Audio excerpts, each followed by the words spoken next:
Hello everybody, this is Toys R Us and welcome to another edition of What's Happening Wednesday. This is a weekly roundup show that I like to do on this channel, which again gives me the perfect opportunity to do exactly that.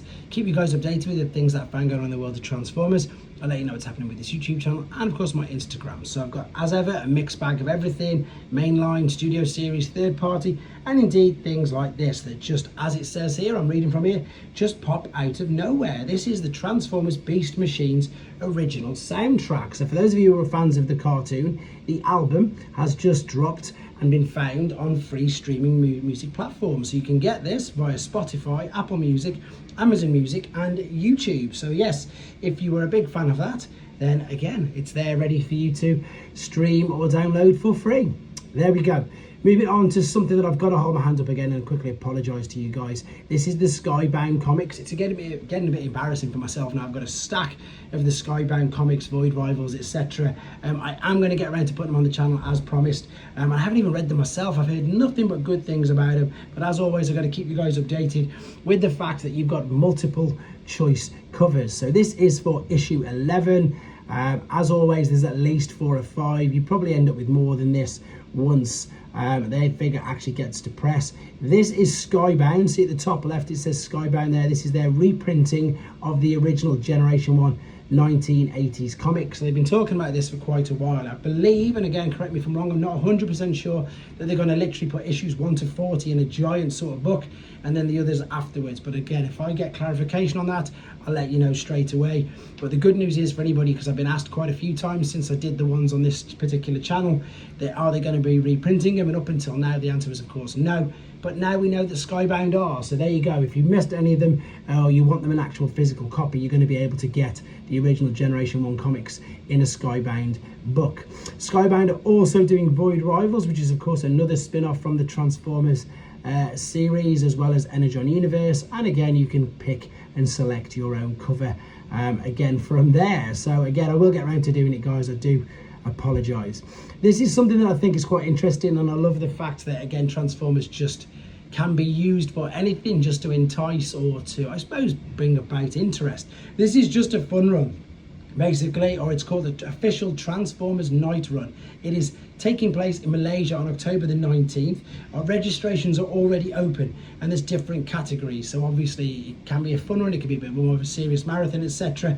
And there's official merchandise. So if you were in the area or thinking of being anywhere near it, or you want some, to be honest, it looks quite good merchandise, then you can have a look at doing this. It is called literally the Transformers Night Run Race for Cybertron. So once you've signed up, you obviously got to pay your registration fee. You can decide to be either an Autobot, you get your collectible tin with your t-shirt and number in there, or of course a Decepticon, which again I think they look great. And not only that, you will get your completion medal as well, depending on your faction. Again, just a great excuse to use Transformers to get people out and do a bit of exercise.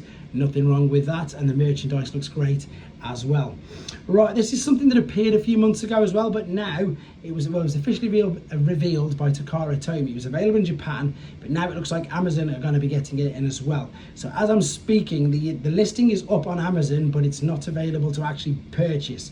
So this is the Core Class Bumblebee movie Starscream, which again, as soon as I show you'll remember. So it's a downsized version of the Tetrajet of the Voyager class figure that we've already got from the Bumblebee movie. Now, considering they've downscaled it, I still think it looks very, very good. It looks like you're only going to be $9.99, which is a crazy low price for a core figure, to be honest. That's about £7, and in the UK, they're pretty much double that. So I'm going to keep my eyes out for this, and again, just making you guys aware that it is available for pre-order or up on Amazon as we speak. Right, here's some in-hand images of the new Axel Grease, that was the original mold.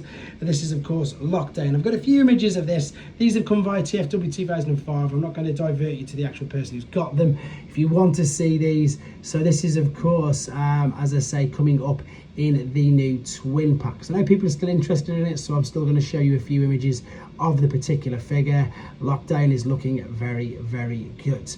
Right.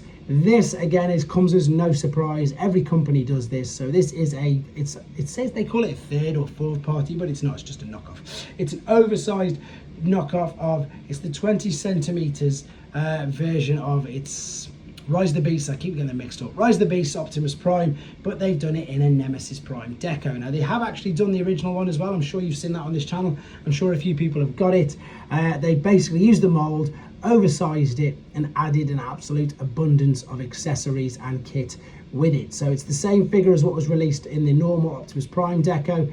This is just in the Nemesis deco, and if you've not seen or heard of this particular figure before, wait till you see what it comes with. It comes with loads of swords, loads of blasters, loads of storage where you can put it all on the back, but that's the whole kit and caboodle right there. And it's quite cheap because, of course, it's not an officially licensed product. You can get that from ShowZ as well. Right, third-party companies, quickly before we go back to normal stuff. On Fans Hobby, if you want to have a look at some brilliant photos of their take on an Armada Jetfire, head to their website. Magic Square's Weibo have a video on their take on Sludge, and on Ironfactory they've got new images of their take on a Samurai Sunstreaker figure. So what Ironfactory are doing, they are taking pretty much the G1 characters. Apologies for the reflection, you can get this, as I say, on the actual Weibo. What they're doing is they're taking all the main characters that we know and love from Generation 1, and they're putting a twist on them. So rather than just doing anything normal, they're just making them into samurais. So I think this is the 5th figure from this, maybe more actually. We've had Ratchet, we've had Ironhide. I've personally reviewed the Prowl. There's Inferno and a few others as well. So check out Ironfactory. It's just a different thing to take. You can still tell it's Sunstreaker, but at the end of the day, as I say, it's just a different version of him, which there's so many versions of figures right now anyway. New Age are telling us that they are starting to ship their versions of Huffer as well, which is great. This was crazy, guys. This was crazy. So I was going to give you a bit more information on this, but it just seems absolutely pointless now. But if you do want to see an unboxing video, there's an unboxing video on TFW 2005 and of course on Mattel's website, but it went live and it lasted 15 minutes. 15 minutes completely sold out on an $80 little figure, transforming figure like this. So two things. One, most people, we've got more money than sense, and you know, there obviously was a market for it. Lots of people, and rightly so, said it was too expensive. It was very expensive for what it is. I completely agree with everybody, but it's sold out in 15 minutes, so I don't know what to say about that. Right, this again is something that is only for perhaps the high-end collector. This is is it literally called Custom? Yes, it is. It's a 40th anniversary Megatron helmet. It's a human-sized Megatron helmet. You could wear it if you want to. It is made out of solid steel. However, because it is made out of solid steel, I'm trying not to laugh, it's 14 kilos. And why you would want to wear a 14 kilo helmet on your head, I have no idea. Anyway, and it's not cheap either. It's going to be $1,056. So there you go. This is where you can find out more information on it. Here's the actual picture. There it is. Now, I love Megatron, and I love Megatron from G1. However, I don't love him. There you are. There's the actual casting of the iron to make it. However, I don't feel the need to go and spend $1,000 on a helmet. Yeah. Of just him. That is somebody carrying it under his arm. You can see that there, and then there is next to the Robo-Sen Optimus Prime. So it's a big helmet, but 14 kilos, it's more of obviously a display piece, isn't it? Right, guys, that pretty much wraps up the news there. As always, thank you for the support. I'll be doing more videos.